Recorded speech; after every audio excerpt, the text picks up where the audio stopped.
Shri Anil boss കൂടി, advocate Anil boss കൂടി ടെലിഫോണിലുണ്ട്. Anil boss, ഈ നേരത്തെ രാജ്ഭവൻ ഉണ്ണിത്താൻ്റെ വിമർശനമായിരുന്നു ഇതുമായി ബന്ധപ്പെട്ട കഴിഞ്ഞ ദിവസങ്ങളിൽ ചർച്ചയായത്.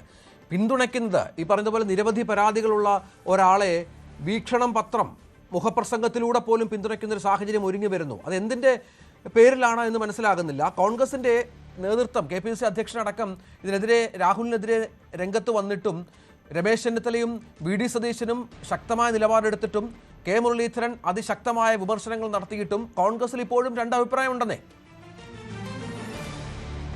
അനിൽ ബോസ്,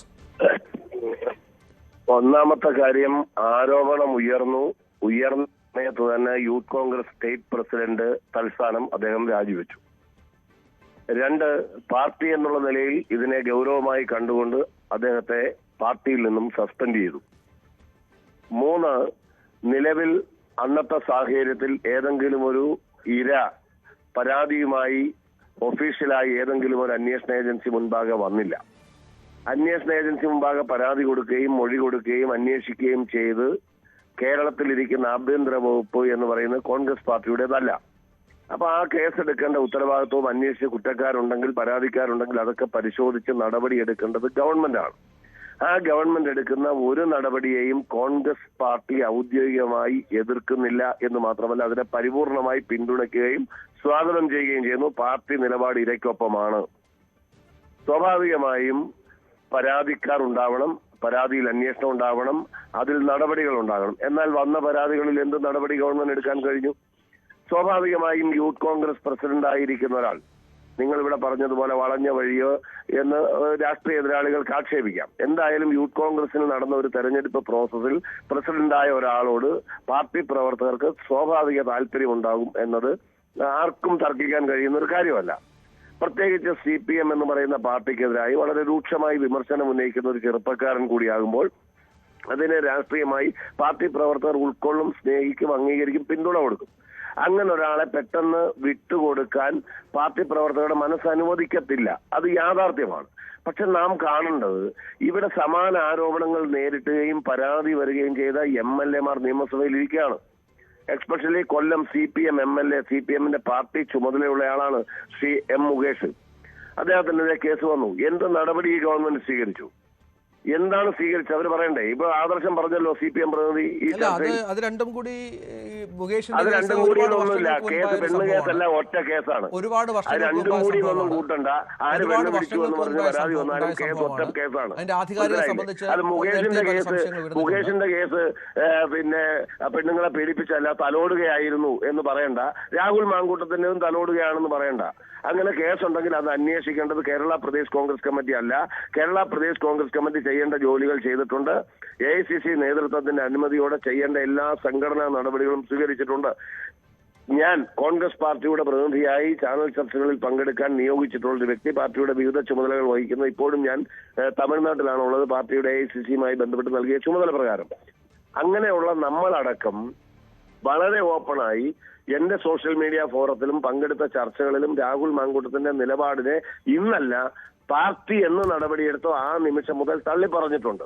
പിന്നെ സൈബർ ഇടങ്ങളിൽ നടക്കുന്ന പിന്തുണയും കോൺഗ്രസ് പാർട്ടിയുടെ പിന്തുണയുമായി കൂട്ടിക്കുഴയ്ക്കരുത്. KPCC പ്രസിഡന്റ് പിന്തുണച്ചിട്ടുണ്ടോ? AICC ജനറൽ സെക്രട്ടറി പിന്തുണച്ചിട്ടുണ്ടോ? AICC ഏതെങ്കിലും വർക്കിംഗ് കമ്മിറ്റി മെമ്പർമാർ പിന്തുണച്ചിട്ടുണ്ടോ? പരസ്യമായി വന്ന ഏതെങ്കിലും MP-മാർ പിന്തുണച്ചിട്ടുണ്ടോ? നമ്മളെ സംബന്ധിച്ചിടത്തോളം ഒരു കേസിൽ പരാതി ഇല്ലാതിരിക്കുകയും പരാതിക്കാരി ഇല്ലാതിരിക്കുകയും അന്വേഷണ ഏജൻസികൾ കുറ്റക്കാരെന്ന് കണ്ടെത്തുകയും ചെയ്യാത്ത ആളുകളോട് കോൺഗ്രസുകാർ സഹപ്രവർത്തനം എന്നുള്ള നിലയിൽ പലരും മിണ്ടും, പലരും വർത്തമാനം പറയും. അതിനെന്താ കുഴപ്പം? അതിനൊന്നും ആർക്കും തർക്കമില്ല. ഇനി ഇപ്പോൾ ഒരു പരാതിക്കാരി വന്നിരിക്കുന്നു, ആ പരാതിയുമായി ബന്ധപ്പെട്ട് നടപടിയുണ്ട്, കേസെടുത്ത് അറസ്റ്റ് ചെയ്യുന്നേ. നിങ്ങൾ തൂക്കിക്കൊല്ല്, ജീവപര്യന്തം കൊടുക്കുക, തൂക്കിക്കൊല്ല്. ഇന്ത്യൻ നാഷണൽ കോൺഗ്രസ് തന്നെ സ്വാഗതം ചെയ്യും. രാഹുൽ മാങ്കൂട്ടത്തിനെ തൂക്കിക്കൊല്ല്, ഞങ്ങൾ സ്വാഗതം ചെയ്യും. മനസ്സിലായില്ലേ? ഞങ്ങളുടെ നിലപാടിൽ ക്ലാരിറ്റി ഉണ്ട്. ഞങ്ങൾക്ക് അന്ധമായി പ്രൊട്ടക്ട് ചെയ്യേണ്ട കാര്യമില്ല. രാഹുൽ മാങ്കൂട്ടത്തിനെതിരെ ഉയർന്നു വന്നിട്ടുള്ള ആരോപണം ഗൗരവമുള്ളതാണ് എന്ന അഭിപ്രായത്തിൽ ഞാൻ ഉറച്ചു നിൽക്കുന്നു. അങ്ങനെ ഉയർന്നിട്ടുള്ള ആരോപണങ്ങളിൽ പിന്നെ പരിഹാരം ഉണ്ടാക്കേണ്ടത് ഞങ്ങൾ പ്രതിപക്ഷത്തിരിക്കുന്ന പാർട്ടിയല്ല, ഭരിക്കുന്ന സർക്കാരാണ്. അവർ അന്വേഷിക്കേണ്ടത്, നടപടിയെടുക്കേണ്ടത്, മാതൃകാപരമായി ശിക്ഷിക്കേണ്ടത്. കോൺഗ്രസ് പാർട്ടി പിന്തുണയ്ക്കല്ലേ? പിന്നെ നിങ്ങൾ കോൺഗ്രസുകാരുടെ നെഞ്ചത്തോടെ കയറുന്നത്? അനിൽ ബോസേ, വീക്ഷണത്തിന് അത് ബോധ്യപ്പെട്ടിട്ടില്ല. നിങ്ങളുടെ മുഖപത്രമായ വീക്ഷണത്തിന് താങ്കളുടെ നിലപാടല്ല. അല്ല, ഞാൻ ചോദിച്ചോട്ടെ, ദേശാഭിമാനി പത്രത്തിന്റെ പേരിൽ കോടിക്കണക്കിന് രൂപ ദേശാഭിമാനി ഇത്തരം CPM നേതാക്കൾ എടുക്കുന്ന നിലപാടിൽ നിന്ന് വിരുദ്ധമായിട്ട് ഒരു ലേഖനം ദേശാഭിമാനി കാണിച്ചു തരാമോ? ആളുകളും കോൺഗ്രസ്സുകാരാണ് നിങ്ങൾ ധരിച്ചു വെച്ചിരിക്കുന്നത്. ദേശാഭിമാനിയിൽ CPM ഒരു വിഷയത്തിൽ CPM എടുക്കുന്ന നിലപാടിന് വിരുദ്ധമായ ഒരു ലേഖനം താങ്കൾക്ക് ദേശാഭിമാനിയിൽ കാണിച്ചു തരാമോ? അഭിപ്രായങ്ങളുള്ള പാർട്ടിയാണ് ഞങ്ങളുടെ പാർട്ടി മുഖപത്രമായ വീക്ഷണത്തിൽ ജോലി ചെയ്യുന്ന ആളുകൾ പല പാർട്ടിയിൽപ്പെട്ടവർ ജോലി ചെയ്യുന്നുണ്ട്. ഏതെങ്കിലും വാർത്തകൾ വന്നിട്ടുണ്ടെങ്കിൽ അത് എഡിറ്റോറിയൽ ബോർഡിന്റെ ഉത്തരവാദിത്തത്തോടു കൂടിയാണെങ്കിൽ അത് പാർട്ടി പരിശോധിക്കും. അത് ആരാണോ ചെയ്ത് അവർക്കെതിരെ നടപടിയെടുക്കും. അപ്പോൾ തിരുവഞ്ചൂർ രാധാകൃഷ്ണനും ഒപ്പം നിങ്ങളുടെ UDF കൺവീനറും പറഞ്ഞ എന്തായിരുന്നു? അല്ല, ഞാൻ പറഞ്ഞില്ലേ, ഒരു വിഷയം ഉയർന്നു വരുന്നു. എന്ത് പറഞ്ഞു നിങ്ങൾ എന്താ ഉദ്ദേശിക്കുന്നത്? എന്ത് പറഞ്ഞു? ആരെങ്കിലും പറഞ്ഞോ? രാഹുൽ മാങ്കൂട്ടത്തിനെതിരെ പരാതി ഉണ്ടായാൽ നടപടി എന്നല്ലാതെ ഏത് നേതാവാ പറഞ്ഞത്? ഒരു നേതാവിന്റെ പേര് പറഞ്ഞു നിങ്ങൾ. തിരുവഞ്ചൂർ രാധാകൃഷ്ണൻ പറഞ്ഞു. നിങ്ങൾക്കൊരു പരാതിക്കാരിയെ ചൂണ്ടിക്കാണിക്കാൻ കഴിഞ്ഞോ? നിങ്ങൾക്കൊരു കേസെടുത്ത് അയാളെ അറസ്റ്റ് ചെയ്യാൻ കഴിഞ്ഞോ? അയാൾക്കെതിരെ മതിയായ തെളിവുകൾ വെച്ച് നിങ്ങൾക്കൊരു കേസ് ചാർജ് ചെയ്യാൻ ഈ ഗവൺമെന്റ് കഴിഞ്ഞോ? ഇല്ലാത്തടത്തോളം കാലം കൂടെ നടന്നൊരു സഹപ്രവർത്തനെ ഞാൻ മുൻ KPCC അധ്യക്ഷൻ സുധാകരൻ പറഞ്ഞേ. അങ്ങനെ തള്ളിയൊന്നും പറയുന്നില്ല. വ്യക്തമായ എവിഡൻസോടുകൂടി ഒരു പരാതി വരികയും കേസ് വരികയും നടപടിയെടുക്കാൻ ഗവൺമെന്റ് തയ്യാറാകുകയും ചെയ്താൽ 100% ഗവൺമെന്റ് നടപടികളെ രാഷ്ട്രീയം മറന്ന് പിന്തുണയ്ക്കും. രാഹുൽ കോൺഗ്രസ് പാർട്ടി രാഹുൽ വിഷയത്തിലെടുത്തുള്ള നിലപാട് സ്ട്രോങ് ആണ്, ക്ലാരിറ്റി ഉള്ളതാണ്. അതിന്റെ പേരിൽ ഏറ്റവും മറുപടി പറയാൻ താല്പര്യപ്പെടുന്നില്ല. ശ്രീ റെജി ലൂക്കോസ്, ഇങ്ങനെയാണ് അവസ്ഥ. അതായത് സോഷ്യൽ മീഡിയയിൽ രാഹുൽ മാങ്കൂട്ടത്തിന് അനുകൂലമായി വലിയ സന്നാഹങ്ങളാണ്. കോടതിക്ക് അകത്ത് നടക്കുന്ന നിയമ പോരാട്ടങ്ങളെക്കാൾ വലിയ പോരാട്ടം രാഹുലിനായി സജീവമായി സോഷ്യൽ മീഡിയയിൽ നടക്കുന്നു. യഥാർത്ഥത്തിൽ അയാളുടെ കുഴി തോണ്ടുകയല്ലേ ഉള്ളൂ? സത്യത്തിൽ കോൺഗ്രസ് നേതാക്കളുടെ കൺട്രോൾ പോയെന്ന് തോന്നുന്നു. അതുകൊണ്ടാണ് ഇപ്പൊ ഞാൻ കുറച്ച് 2 മിനിറ്റ് ഇപ്പോൾ പ്രതികരിച്ച നേതാവിന്റെ വാക്കുകൾ കേട്ടു. ഇതിലൊക്കെയാണോ ഇദ്ദേഹമൊക്കെ പ്രതികരിക്കുന്നവർക്ക് സഹതാപം തോന്നുന്നു.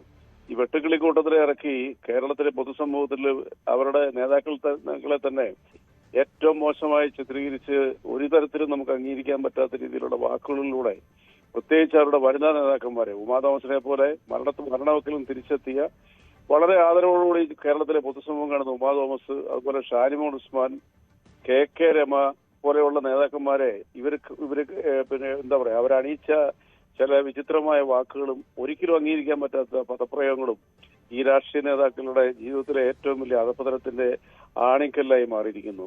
ഏറ്റവും കൂടുതൽ നമ്മൾ ചിന്തിക്കേണ്ടത് എന്താ, ഇന്നിപ്പോൾ ഒരു MLA എവിടെയൊക്കെയോ ഓടി നടന്നുകൊണ്ടിരിക്കുന്നു, അയാളെ പോലീസ് അറസ്റ്റ് ചെയ്യുന്നത് രക്ഷപ്പെടുത്താൻ വേണ്ടിയിട്ട്.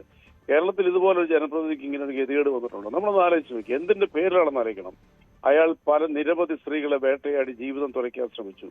അയാൾ പുറകെ നടന്നുകൊണ്ട് അയാളുടെ ഇംഗിതത്തിന് വഴങ്ങാത്തവരെ ബലാത്സംഗം ചെയ്തും ബലാത്സംഗത്തിന് ശേഷം ഗർഭിണിയാക്കി എന്താ പറയാ മരണതുല്യമായ മരുന്നുകൾ കൊടുത്ത് നിർബന്ധിച്ചുകൊണ്ട് അത് വീഡിയോ കോളിലൂടെ ഉറപ്പുവരുത്തി ഹീനമായ പ്രവൃത്തി ചെയ്ത നിരവധി സ്ത്രീകൾ.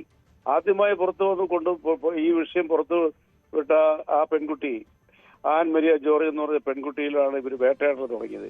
പക്ഷേ ഞങ്ങളെയൊക്കെ അതിശയിപ്പിക്കുന്നതല്ല, കേരളത്തിന്റെ പ്രതിപക്ഷ നേതാവിനെ ഇവർ സോഷ്യൽ മീഡിയയിൽ കൂടെ നടത്തിയ വേട്ടയാടലുകൾ അത് അതിഭീകരമായി. ഇതിനുശേഷം ലോക ചരിത്രത്തിൽ ഇങ്ങനെ ഒരു സംഭവം ഉണ്ടായിട്ടില്ല. എന്നിട്ടും അയാളെ പിന്തുണച്ചുകൊണ്ട് തിരുവഞ്ചൂർ രാധാകൃഷ്ണനെ പോലെ, KPCC പ്രസിഡന്റ് സണ്ണി ജോസഫിനെ പോലെ, പിന്നെ നമ്മുടെ VK ശ്രീകണ്ഠൻ MP പോലുള്ളവർ രംഗത്ത് വന്നു എന്ന് പറയുമ്പോൾ ഈ കേരളത്തിൽ ഈ കോൺഗ്രസ് എന്ന് പറഞ്ഞ രാഷ്ട്രീയ പ്രസ്ഥാനം ഏത് അർത്ഥത്തിലാണ് ഇനിയിപ്പോ നമ്മൾ വിവരിക്കുക അവരെ കുറിച്ച്? നമ്മുടെ പോലീസ് രാഹുൽ മാങ്കൂട്ടത്തിനെ അന്വേഷിക്കുന്നുണ്ടെന്നാണ് പറയുന്നത്. റെജി ലൂക്കോസ് തിരയുന്നുണ്ടെന്നാണ് നമുക്ക് മനസ്സിലാക്കുന്നത്. പക്ഷേ ഇന്നലെ തിരുവനന്തപുരത്തൊക്കെ സുഖമായി വന്ന് മടങ്ങി കേട്ടോ. അല്ല, അത് തീർച്ചയായിട്ടും ആ വാർത്ത ഞാൻ കണ്ടിരുന്നു. അതിനൊരു സ്ഥിരീകരിക്കത്തക്ക രീതിയിലുള്ള